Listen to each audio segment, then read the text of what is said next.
listo para llevar a hacer el trabajo de tornería. Es increíble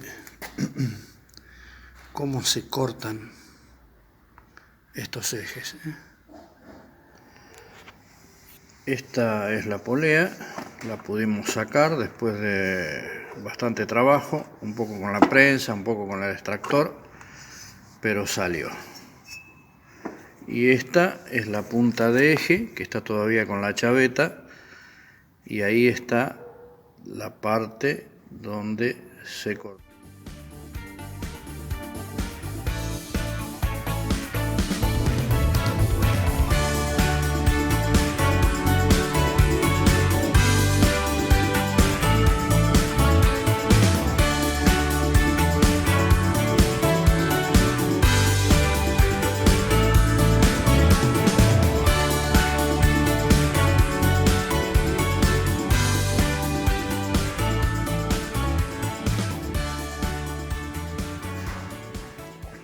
Conexión serie, como ya dijimos, 3 alambres en paralelo y 12 grupos de bobinas, 6 de 2 bobinas y 6 simples.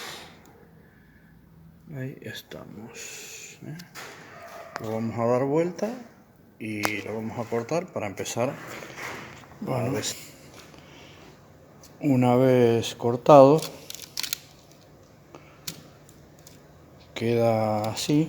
Siempre lo importante es un buen cortafierro, bien afilado, y se corta al ras. Aquí tenemos la tortita. Vamos a darlo vuelta.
Este es el eje nuevo, con chavetero, con la rosca, y este es el eje viejo.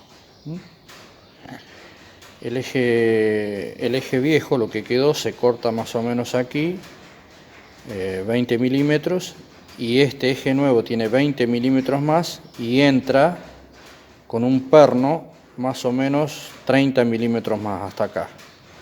Después esto que queda hueco se rellena todo con soldadura.